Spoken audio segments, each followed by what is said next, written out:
নমস্কার বন্ধুরা, Bengali classes চ্যানেলে আপনাদের সকলকে স্বাগত। আজকে আমরা আলোচনা করব তৎপুরুষ সমাসের আরও একটি শ্রেণীবিভাগ যে রয়েছে, সেটা হচ্ছে এই গঠন ও অর্থ অনুযায়ী তৎপুরুষ সমাসকে আবার 5টি ভাগে মূলত ভাগ করা হয়েছিল। এর আগে আমরা বলেছিলাম যে কারক ও অকারকের সম্পর্কের ভিত্তিতে তৎপুরুষ সমাসকে মূলত 6টি ভাগে ভাগ করা হয়।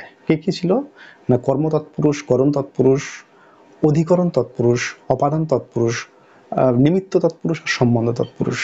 ঠিক একই রকম ভাবে বলেছিলাম যে আরো একটি মূল শ্রেণী বিভাগ ছিল, সেটা হচ্ছে গঠন ও অর্থ অনুযায়ী। এই গঠন ও অর্থ অনুযায়ী তৎপুরুষ সমাসকে মূলত 5টি ভাগে ভাগ করা হয়। সেগুলি হলো উপপদ তৎপুরুষ, উপসর্গ তৎপুরুষ, ক্রিয়া বিশেষণ তৎপুরুষ, নং তৎপুরুষ আর ব্যাপ্তি তৎপুরুষ। তো এখন আমরা আলোচনা যেটা করব সেটা হচ্ছে উপপদ তৎপুরুষ সমাস কাকে বলে এবং উপপদ তৎপুরুষ সমাসের কি কি উদাহরণ রয়েছে।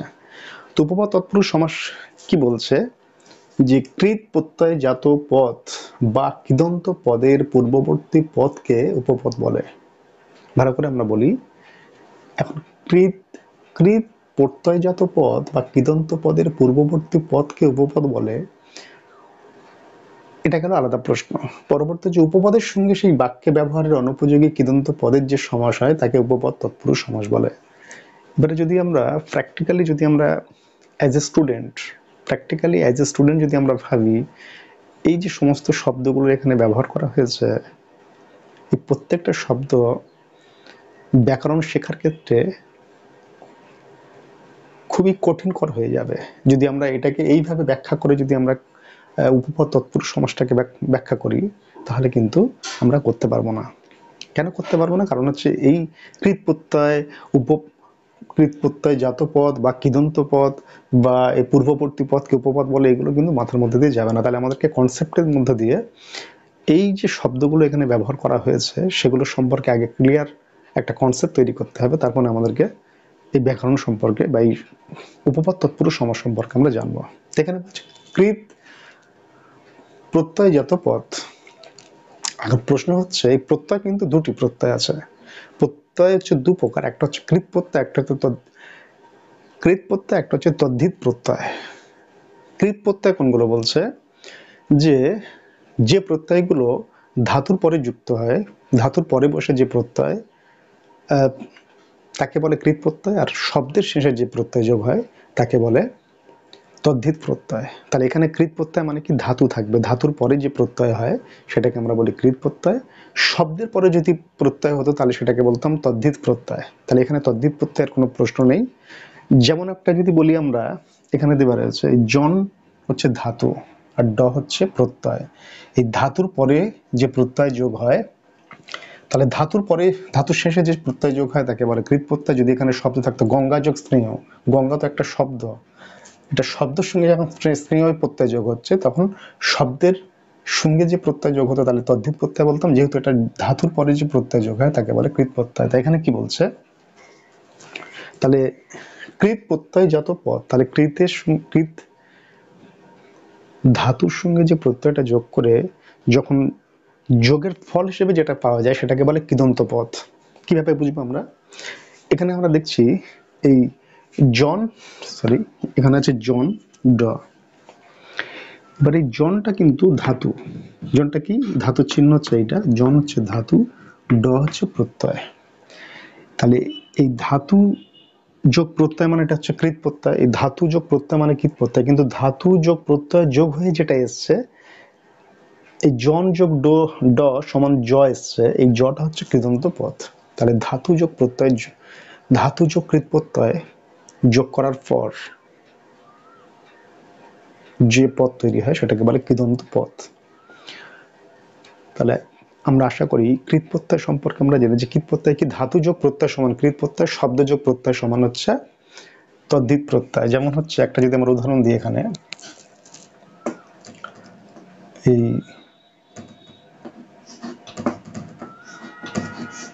পা যোগ অনিয়, পা যোগ অনিয় সমান পানীয়, আর গঙ্গা যোগ স্নেহ গঙ্গা যোগ স্নেহ সমান হচ্ছে গাঙ্গেয়।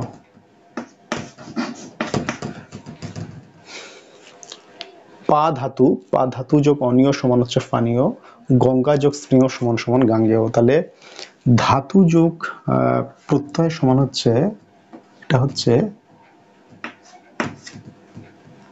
ধাতু যোগ প্রত্যয়টাকে বলা হচ্ছে কৃৎ প্রত্যয়, আর এটার সঙ্গে যুক্ত হয়ে যেটা হয়েছে সেটা হচ্ছে কৃদন্ত পদ।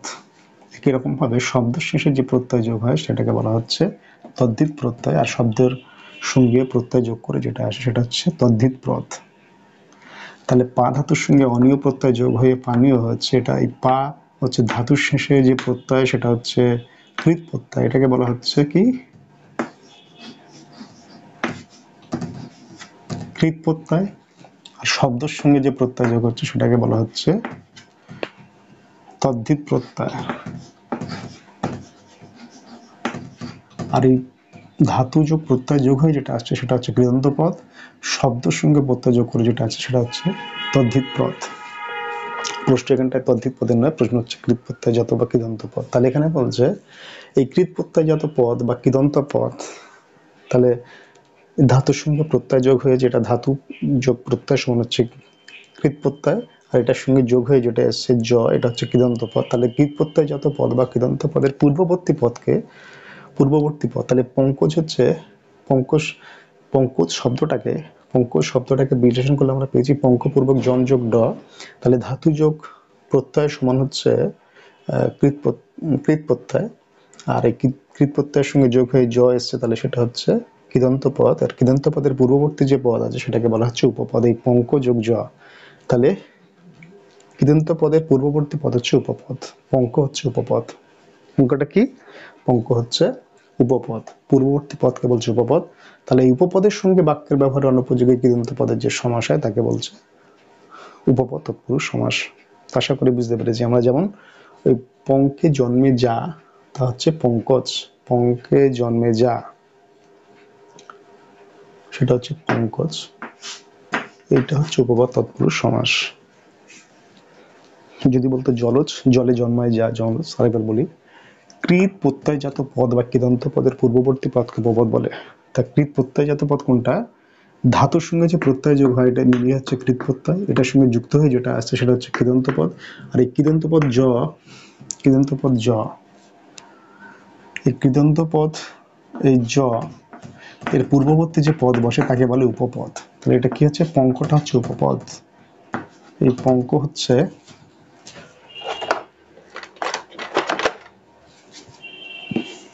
এই পঙ্ক হচ্ছে উপপদ।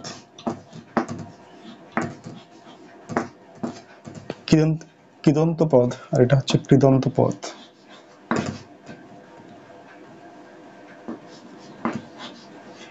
কৃদন্ত পদ, তাহলে বলেছে কৃৎ প্রত্যয়জাত পদ বা কৃদন্ত পদের পূর্ববর্তী পদ, তা কৃদন্ত পদের পূর্ববর্তী হচ্ছে পদ যেটা সেটা হচ্ছে উপপদ, এই পঙ্ক হচ্ছে কি উপপদ। আর এখানে কি বলছে যে উপপদের সঙ্গে বাক্য ব্যবহারের অনুপযোগী কৃদন্ত পদের যে সমাস হয় সেগুলোকে বলা হচ্ছে তৎপুরুষ উপপদ তৎপুরুষ সমাস। যেমন পঙ্কে জন্মে যা পঙ্কজ, জলে জন্মে যা জলজ, অগ্রে জন্মায় যে অগ্রজ, এগুলো সবই হচ্ছে উপপদ তৎপুরুষ সমাসের উদাহরণ। আশা করি উপপদ তৎপুরুষ সমাস সম্পর্কে আমাদের ধারণা পরিষ্কার হয়েছে। উপপদ তৎপুরুষ সমাস জানা আগে উপপদ জানতে হবে যে কি ধাতুর শেষে যে প্রত্যয় বসে তাকে বলে কৃৎ প্রত্যয়, আর ধাতু আর এই কৃৎ প্রত্যয় যখন যোগ হয় যেটা যে যুক্ত হয়ে যে শব্দের পদটা আসে সেটা হচ্ছে কৃদন্ত পদ। আর কৃদন্ত পদের পূর্ববর্তী যে পদ সেটাকে বলা হচ্ছে উপপদ। কোনটা? না পঙ্কপূর্বক জন যোগ ড। পঙ্ক হচ্ছে একটা নামপদ, জন হচ্ছে ধাতু, ড হচ্ছে প্রত্যয়। এবার ধাতুর পরে প্রত্যয় হচ্ছে বলে এটাকে কৃৎ প্রত্যয় বলছি, আর ধাতু প্লাস কৃৎ প্রত্যয় যোগ হয়ে যেটা আছে সেটা হচ্ছে কৃদন্ত পদ। কৃদন্ত পদের পূর্ববর্তী পঙ্ক যেহেতু বসেছে, কৃদন্ত পদের পূর্ববর্তী যে পদ সেটাকে উপপদ বলে। তাহলে কৃদন্ত পদের পূর্ববর্তী কে আছে? পঙ্ক আছে, পঙ্কটা হচ্ছে উপপদ। আর উপপদের সঙ্গে ওই কৃদন্ত পদের যে সমাস হয় তাকে বলা হচ্ছে উপপদ তৎপুরুষ সমাস। এবার উদাহরণ যদি আমরা বলি, পঙ্কে জন্মায় যা সেটা হচ্ছে পঙ্কজ, জলে জন্মে যা সেটা হচ্ছে জলজ, অগ্রে জন্মায় যে সেগুলো হচ্ছে অগ্রজ, যেগুলো সবই হচ্ছে উপপদ তৎপুরুষ সমাসের উদাহরণ।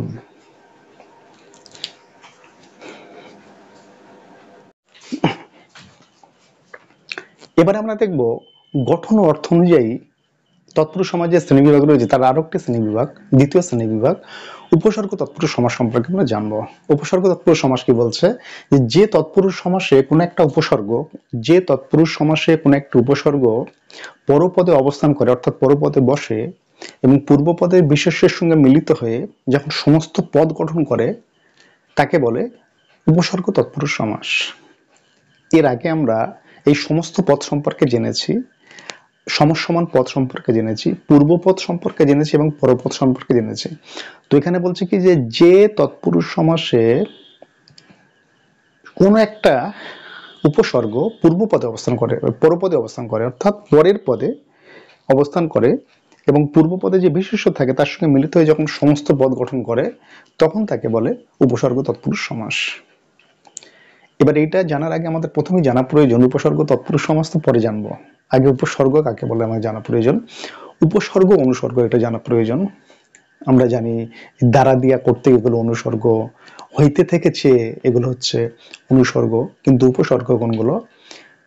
সাধারণত শব্দের বা পদের আগে উপসর্গ বসে আর পদের পরে অনুসর্গ, বলে উপ হচ্ছে আগে অনু পরে। তাহলে উপ হচ্ছে আগে যদি হয়, অনু যদি পরে হয়, তাহলে অনুসর্গ মানে যেগুলো শব্দের পরে বসে বা পদের পরে বসে তাকে অনুসর্গ বলে, আর উপসর্গ হচ্ছে শব্দের আগে বসে তাকে উপসর্গ বলছে, এবং উপসর্গ শব্দের সঙ্গে যুক্ত হয়ে বসে। আর অনুসর্গ শব্দের সাথে যুক্ত হয় না বা পদের সাথে যুক্ত হয় না, আলাদাভাবেই বসে, অর্থাৎ শব্দ বা পদকে ছেড়ে বসে, আলাদাভাবেই বসে, কিন্তু শব্দ বা পদের পরে বসে অনুসর্গ, সেই জন্য তাকে বলছে অনুসর্গ, আর শব্দের আগে বসে বলে একে বলছে উপসর্গ। যেমন আমরা যদি সংস্কৃত আমরা মূলত জানি, আমরা সংস্কৃতে মোট 20টি উপসর্গ রয়েছে। কি কিনা? প্র, পরা, অপশমনী, অব, অনু, নির, তুর্বি, অধিসু, উৎ, পরিপতি, অভি, অতি, অপি, উপ, আ। এগুলো এক একটা উপসর্গ। তো মূলত প্র, পরা, অপশমনী যদি আমরা বলি এগুলো উপসর্গ, আমি একটা লাইন বলে দিই জাস্ট বোঝার জন্য। প্র, পরা, অপ, এই সম, এগুলো সংস্কৃত উপসর্গ, বাংলা উপসর্গও রয়েছে। এই প্র, পরা, অপশমনী, অব, অনু,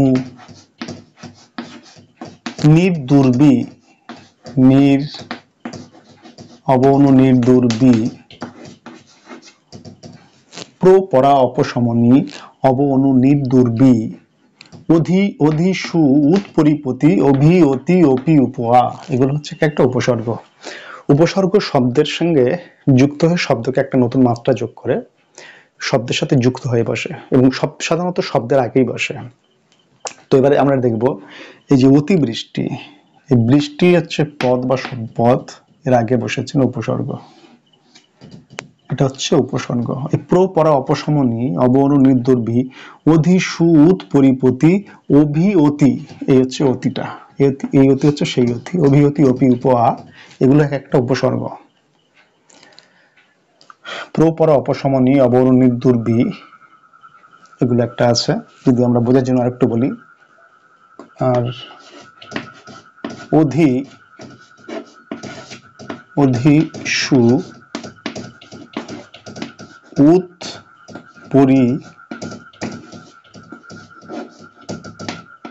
পরিপতি, অভি, অতি, অতি, অপি, অপি, উপ, আ, উপ, আর একটা হচ্ছে আ। এটা হচ্ছে সংস্কৃত মোট 20টি উপসর্গ। ভালো করে দেখবো। প্র, পরা, অপশমনী, অব, অনু, নির, দুর্বি, অধিসু, উৎ, পরিপতি, অভি, অতি, অপি, উপ। আর একবার বলি আমরা, এগুলো হচ্ছে সংস্কৃত উপসর্গ। এগুলো হচ্ছে শব্দের উপসর্গ, শব্দের আগে বসে, শব্দের সঙ্গে যুক্ত হয়ে বসে এবং নতুন শব্দ গঠনের ক্ষেত্রে সহায়তা করে। অনুসর্গ শব্দের পরে বসে, শব্দের সাথে যুক্ত হয়ে বসে না, শব্দকে ছেড়ে আলাদাভাবেই বসে এবং নতুন শব্দ মাত্র যোগ করে না।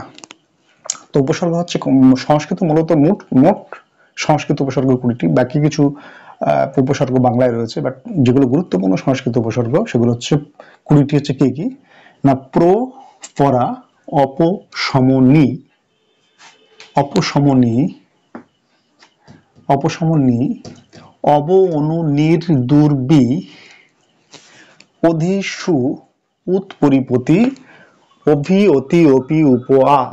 প্র, পরা, অপশমনী, অব অনু নির দুর্বি, অধিসু উৎপরিপতি। এবার যে প্রশ্ন হচ্ছে এখানে উপসর্গগুলো শুধু নয়, বলছে যে তৎপুরুষ সমাসে কোন একটি উপসর্গ পরপদে অবস্থান করে। ভালো করে লক্ষ্য করে দেখবো আমরা যখন আমরা সমাস করছি তখন এটা পূর্বপদ, এটা পরপদ। এবার বলছে যে তৎপুরুষ সমাসে কোন একটা উপসর্গ পরপদে অবস্থান করছে, অতি হচ্ছে পরপদে অবস্থান করছে, এটা হচ্ছে উপসর্গ। অতিটা কি উপসর্গ, এটা হচ্ছে অতি হচ্ছে উপসর্গ, এবং এটা কোথায় অবস্থান করছে, পরপদে অবস্থান করছে, এবং বিশেষ্য বৃষ্টি বিশেষ্যের সঙ্গে মিলিত হয়ে কি করছে, সমস্ত পদ গঠন করছে। এখানে এটা সমস্ত পদ, এটা কি বলছে, এটা হচ্ছে এই সমস্ত পদ, সমস্ত পদ। যদি ভালো করে আমরা একটু দেখি তাহলে যে তৎপুরুষ সমাসে কোনো একটা উপসর্গ পরপদে অবস্থান করছে, পূর্বপদে নয়, পরপদে অবস্থান করে যখন বিশেষের সঙ্গে মিলিত হয়ে সমস্ত পদ গঠন করছে, বিশেষের সাথে মিলিত হয়ে সমস্ত পদ গঠন করছে, এবং লক্ষণীয়ভাবে সেটাই হচ্ছে এই পরপদে উপসর্গ যেটা ছিল সমস্ত পদে যখন আসছে তখন কিন্তু সেটা স্থান পরিবর্তন করে এই পরপদের উপসর্গটা পূর্বে অবস্থান করছে, মানে আগে বসে যাচ্ছে।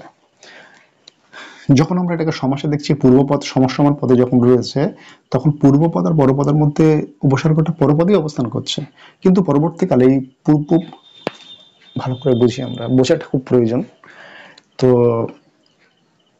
যখন কোনো উপসর্গ সমসমান পদে, সমসমান পদের যখন কোনো উপসর্গ, যখন কোনো উপসর্গ সমসমান পদের পরপদে অবস্থান করে এবং পূর্বপদের পূর্বপদের বিশেষ্যের সঙ্গে মিলিত হয়ে পূর্বপদের কি বলছে, পূর্বপদ, পূর্বপদ, এটা পূর্বপদের বিশেষ্যের সঙ্গে মিলিত হয়ে এই সমস্ত পদ গঠন করে, গঠন করার পরে কিন্তু দেখা যায় যে এই পরপদে অবস্থান করা উপসর্গটি সমস্ত পদে এসে পূর্বে অবস্থান করে ফেলে, মানে আগে আগে বসে যায়, আর পরপদে অবস্থান করে না, তখন সেটা পূর্বে মানে আগে বসে যায় এবং নিজের অর্থের একটা প্রাধান্য ঘটায়, এবং আগে বসে তার নিজের অর্থের প্রাধান্য ঘটায়। এবার এটা উপসর্গ আমরা কি করে বুঝবো, আমরা যদি 20টাকে লক্ষ্য করে দেখি প্রধানত এই অতিটা কি কোথাও আছে, প্র, পরা, অপশমনী, অব অনু নির দুর্বি, অধিসু উৎ পরিপতি, অভিহতি, এই আছে, এই উপসর্গের মধ্যে রয়েছে, এটা উপসর্গ। একই রকম ভাবে পরবর্তী যদি দেখি, এটা পূর্বপদ, এটা পরপদ, অতি এখানে উপসর্গ, এখানে ওই একই উপসর্গ, উপসর্গ পরপদে অবস্থান করছে, বিশেষ্য বা বিশেষণের সঙ্গে উপসর্গ পূর্বের বিশেষ্য বা বিশেষণের সঙ্গে যুক্ত হয়ে সমস্ত পদ গঠন করছে, এবং সমস্ত পদে যখন আসছে তখন ওই উপসর্গটা আগে এসে অবস্থান করছে, তাকে বলছে উপসর্গ তৎপুরুষ সমাস। উক্তির অতি, অত্যুক্তি, এটাও উপসর্গ একই রকম ভাবে। তাহলে যে তৎপুরুষ সমাসে কোনো একটা উপসর্গ পরপদে অবস্থান করে এবং পূর্বপদ বিশেষের সঙ্গে মিলিত হয়ে সমস্ত পদে গঠন করে তাকে উপসর্গ তৎপুরুষ সমাস বলে। এই পক্ষের প্রতি মানে বিপরীত, সেটা হচ্ছে প্রতিপক্ষ। এটা তো সমস্ত পদ, এই প্রতিটা এই উপসর্গগুলোর মধ্যে আছে কিনা আমরা দেখবো। প্র, পরা, অপশমনী, অব অনু নির দুর্বি, অধিসু উৎ পরি প্রতি, এই যে আমরা পেয়ে গেলাম আরেকটা উপসর্গ। তো এই মোটামুটি সংস্কৃত ভাষায় যে 20টা উপসর্গ আছে একটু যদি মাথায় রাখি তাহলে উপসর্গ তৎপুরুষ সমাস করবার ক্ষেত্রে আমাদের সুবিধা হবে। কোন কোন সমাস, উপসর্গ সংস্কৃতের মূল প্র, পরা, অপশমনী, অব অনু নির দুর্বি, অধিসু উৎ পরিপতি, অভি অতি অপি উপা, এগুলো হচ্ছে মূল উপসর্গ। এগুলোকে লক্ষ্য করলে আমরা উপসর্গ তৎপুরুষ সমাস চিহ্নিত করতে পারবো এবং তার পরিবর্তন করবার ক্ষেত্রে আমাদের সুবিধা হবে। তো আজকের ক্লাস আমরা এখানেই শেষ করছি। নমস্কার।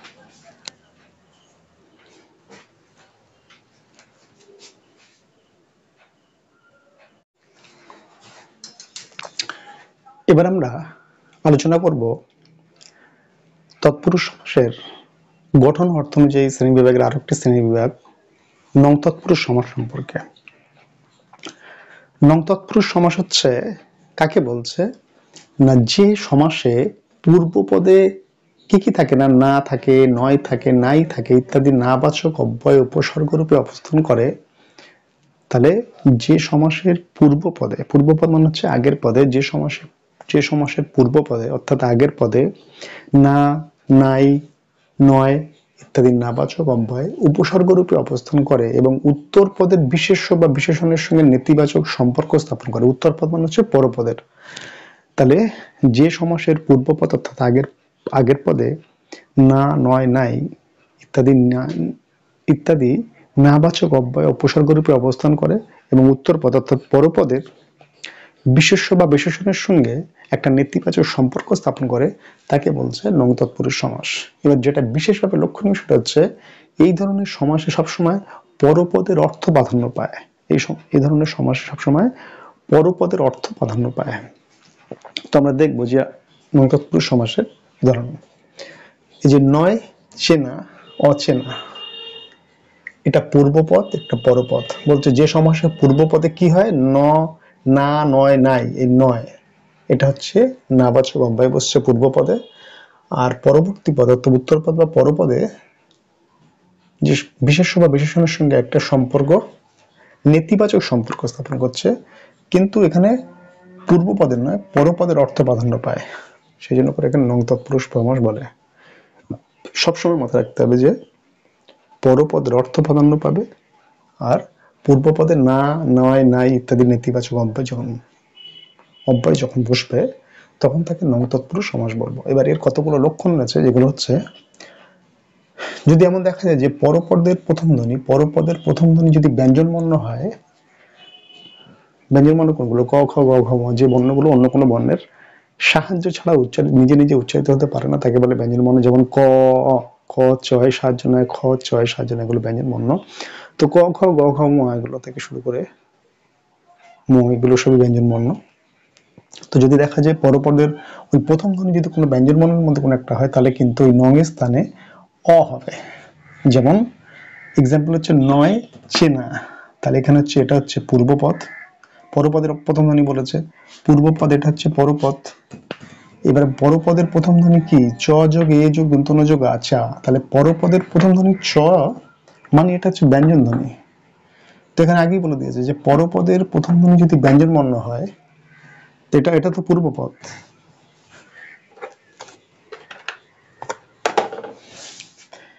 এটা হচ্ছে তো পূর্বপদ,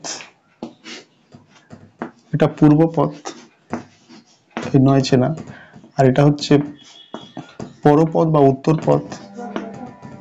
তা পরপদের প্রথম ধ্বনি, পরপদের যদি প্রথম ধ্বনি ব্যঞ্জন বর্ণ হয়, এখানে ব্যঞ্জন বর্ণ তো চটা তো ব্যঞ্জন ধ্বনি, পরপদের প্রথম ধ্বনি চ ব্যঞ্জন ধ্বনি, তাহলে ওই নয়ের জায়গায় কি হবে, নয় যেটা আছে সেখানে অ হবে, তাহলে এখানে ওই নয়ের পরিবর্তে অ বসেছে, যে অ।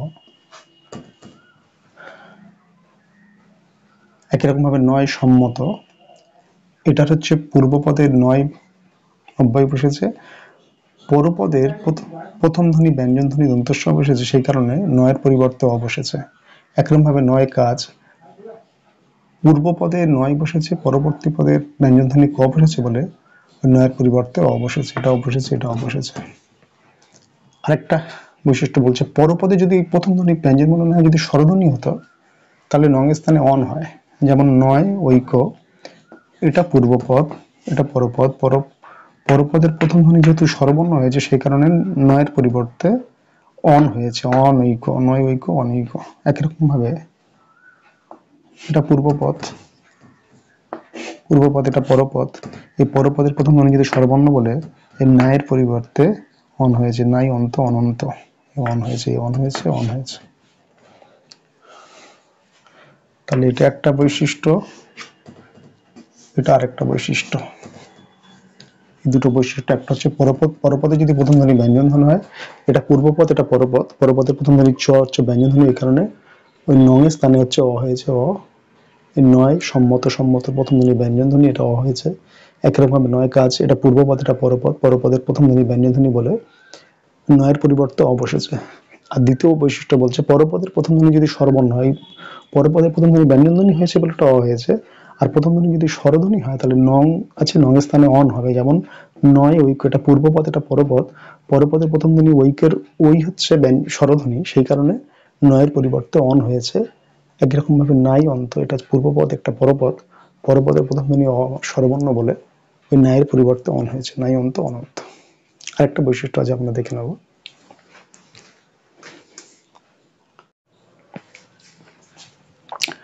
নং তৎপুরুষ সমাসের আরো একটি বৈশিষ্ট্য হলো বিভিন্ন ক্ষেত্রে নং স্থানে আবার কখনো অনা হতে পারে, কখনো না হতে পারে, কখনো গড় হতে পারে, কখনো বি হতে পারে, কখনো বে হতে পারে, অ হতে পারে, নি হতে পারে, নির হতে পারে, ইত্যাদি হতে পারে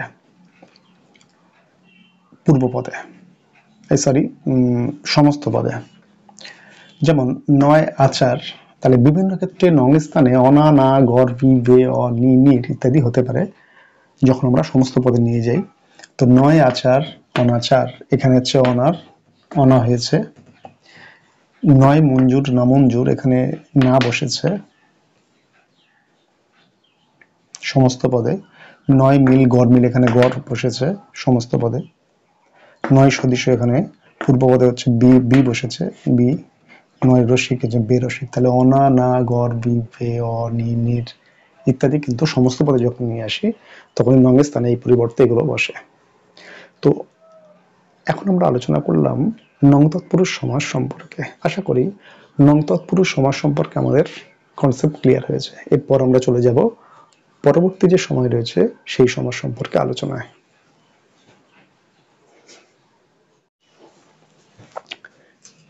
এবার আমরা দেখব তৎপুরুষ সমাসের আরো একটা শ্রেণী বিভাগ, ব্যাপ্তি তৎপুরুষ সমাস সম্পর্কে আমরা জানব। ব্যাপ্তি তৎপুরুষ, ব্যাপ্তি মানে আমরা যে অর্থ সাধারণত বুঝি যে ব্যাপ্তি মানে হচ্ছে বিশাল বা বিস্তার। তো ব্যাপ্তি তৎপুরুষ সমাস কি বলছে, যে তৎপুরুষ সমাসে স্থান ও কালের, স্থান মানে হচ্ছে জায়গা, কাল মানে হচ্ছে সময়, যে তৎপুরুষ সমাসে স্থান ও কালের ব্যাপ্তি বা বিস্তার বোঝায়। তাহলে যে তৎপুরুষ সমাসে স্থান মানে জায়গা, কাল মানে সময়, জায়গা বা সময়ের ব্যাপ্তি বা বিস্তার বোঝায়, যে তৎপুরুষ সমাসে স্থান অর্থাৎ জায়গা, কাল অর্থাৎ সময়, সময়ের ব্যাপ্তি বা বিস্তার বোঝায়, এবং পূর্বপদের যে ব্যাপ্তিবাচক পদটা থাকে, ব্যাপ্তিবাচক যে পদটা থাকে সেটা যখন লোপ পায় তখন তাকে বলি ব্যাপ্তি তৎপুরুষ সমাস। আরেকবার বলি, যে সমাসের তৎপুরুষ সমাসে স্থান অর্থাৎ জায়গা, কাল অর্থাৎ সময়ের ব্যাপ্তি বা বিস্তার বোঝায় এবং পূর্বপদে ওই ব্যাপ্তিবাচক যে পদটি লোপ পায় তখন তাকে আমরা বলি ব্যাপ্তি তৎপুরুষ সমাস। আমরা উদাহরণ দেখে নেব। এক্সাম্পল 1, চিরকাল ব্যাপিয়া দুঃখী, সে হচ্ছে চির দুঃখী। তো চিরকাল ব্যাপিয়া দুঃখী, যে ব্যাপ্তি, ব্যাপিয়া, এই ব্যাপ্তিবাচক যে পদ রয়েছে, তো সেই ব্যক্তিবাচক পদটা যখন লোপ পাবে, যখন আমরা সমস্ত পদে নিয়ে যাব তখন এই ব্যক্তি বা ব্যাপিয়া এটা পুরোপুরি ভাবে লোপ পেয়ে যাবে। তাহলে স্থান ও কালের সময় বা চিরকাল ব্যাপী, একটা স্থান বা কালের ব্যাপ্তি বোঝাচ্ছে, বিস্তার বোঝাচ্ছে অনেকক্ষণ। চিরকাল মানে আজীবন, চিরদুঃখী, চিরকাল ব্যাপিয়া দুঃখী, চিরদুঃখী, চিরকাল ব্যাপিয়া শত্রু, চিরশত্রু, ব্যাপিয়া অর্থাৎ ব্যাপ্তিবাচক যে পদ এটা সমস্ত পদে গিয়ে লোপ পাচ্ছে এবং বিস্তার বোঝাচ্ছে মানে সারা জীবন ধরে শত্রু। অনন্ত ব্যাপিয়া কাল, অনন্ত মানে আজীবন, ব্যাপিয়া মানে এটা বিস্তার, আজীবন ধরে যে কাল সেটা হচ্ছে অনন্তকাল মানে আজীবন। তাহলে এখানে কালের বিশাল, কালের বিস্তার বোঝাচ্ছে। এখানে শত্রুর কোন সময় থেকে না আজীবন, চিরকাল মানে আজীবন অর্থাৎ দীর্ঘ সময়ের কথা বলা হয়েছে। চিরকাল ব্যাপিয়া দুঃখী, এখানেও দুঃখী কোন সময় ধরে, চিরকাল অর্থাৎ আজীবন, এখানে দীর্ঘ সময়ের কথা বলা হয়েছে। তাহলে সময়ের বিস্তারের কথা বলা হয়েছে, কালের বিস্তার কথা বলা হয়েছে। তো তাহলে সেটাই বলছে যে যে তৎপুরুষ সমাসে স্থান ও কালের ব্যাপ্তি বা বিস্তার বোঝায় এবং পূর্বপদে যে ব্যাপ্তিবাচক পদটা থাকে সেটা পরবর্তীকালে সমস্ত পদে গিয়ে লোপ পায় তখন তাকে বলে ব্যাপ্তি তৎপুরুষ সমাস। আশা করি ব্যাপ্তি তৎপুরুষ সমাস সম্পর্কে আমাদের ধারণা বা কনসেপ্ট ক্লিয়ার হয়েছে। এরপর আমরা দেখব পরবর্তী সমাস সম্পর্কে আলোচনা।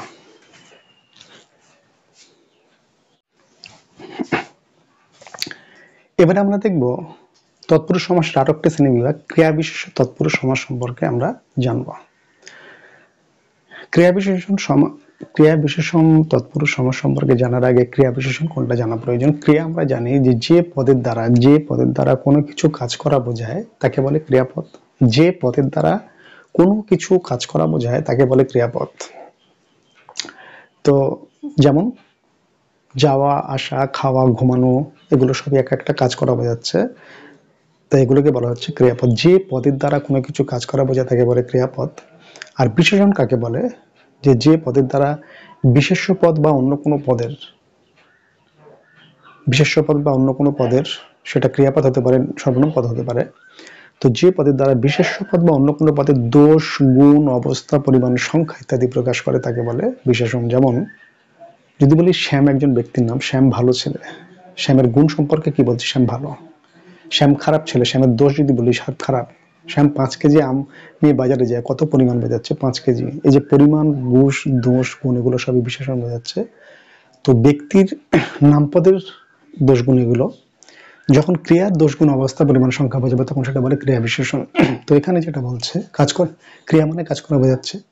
তো যে তৎপুরুষ সমাসে পূর্বপদটি ক্রিয়া বিশেষণ হয় এবং পরপদের অর্থ প্রাধান্য পায়, অর্থাৎ পূর্বপদে ক্রিয়া বিশেষণ হচ্ছে কিন্তু পরপদ যেটা, মানে পরে যে পদটা অবস্থিত রয়েছে সেই পদেরই অর্থটা প্রাধান্য পায়, তাকে বলছে ক্রিয়া বিশেষণ তৎপুরুষ সমাস। আমরা দেখে নেব। এই অর্ধ রূপে দগ্ধ, দগ্ধ মানে হচ্ছে পুড়ে যাওয়া। তাহলে অর্ধেক পুড়ে গিয়েছে। পুড়ে যাওয়াটা কেমন পুড়ে গিয়েছে? অর্ধেক পুড়ে গিয়েছে। তাহলে এই যে পুড়ে যাওয়াটা, দগ্ধ মানে পুড়ে যাওয়া, এই দগ্ধ যে ক্রিয়াপদ, এই দগ্ধ যে ক্রিয়াপদ, এই ক্রিয়াপদের অবস্থান বোঝাচ্ছে, দোষ গুণ অবস্থা বোঝাচ্ছে। কেমন পরিমাণ পুড়েছে? না, অর্ধ পরিমাণ পুড়েছে। যেহেতু এটা ক্রিয়ার অবস্থা বোঝাচ্ছে সেই জন্য এটা হচ্ছে বিশেষণ। তাহলে ক্রিয়ার অবস্থা বোঝাচ্ছে ক্রিয়া বিশেষণ। এবং এখানে যখন এটা সমস্ত পথে যাচ্ছে তখন কি বলছে? অর্ধ দগ্ধ। এই দগ্ধ মানে পুড়ে যাওয়া, এই পরপদের অর্থটাই প্রাধান্য পাচ্ছে, দগ্ধটাই প্রাধান্য পাচ্ছে। তাহলে যে তৎপুরুষ সমাসের পূর্বপদ ক্রিয়া বিশেষণ, এটা পূর্বপদ ক্রিয়া বিশেষণ, এটা পূর্বপদ অর্ধ, যেহেতু ক্রিয়ার বিশেষণ বোঝাচ্ছে, ক্রিয়াটার অবস্থা কি পাচ্ছে? অর্ধ, সেই জন্য করে এটা হচ্ছে ক্রিয়া বিশেষণ। এটা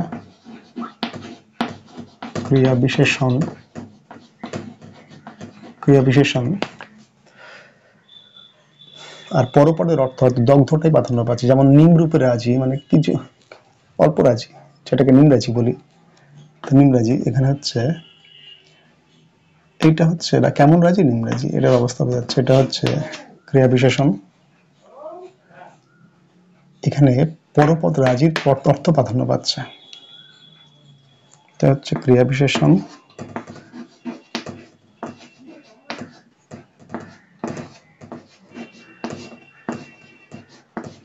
ক্রিয়া বিশেষণ এখানে পরপদের অর্থ প্রাধান্য পাচ্ছে, একরকম ভাবে তৃতীয় যেটা বলছে ঘনরূপে সন্নিবিষ্ট, এই সন্নিবিষ্টটা কেমন সন্নিবিষ্ট? ঘন, ক্রিয়ার অবস্থা বোঝাচ্ছে বলে এটাকে বলা হচ্ছে ক্রিয়া বিশেষণ।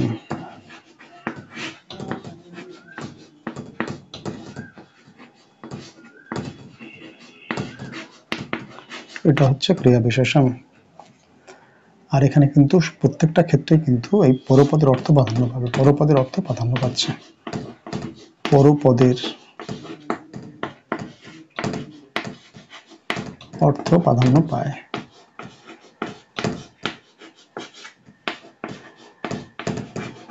পরপদের অর্থ প্রাধান্য পাচ্ছে।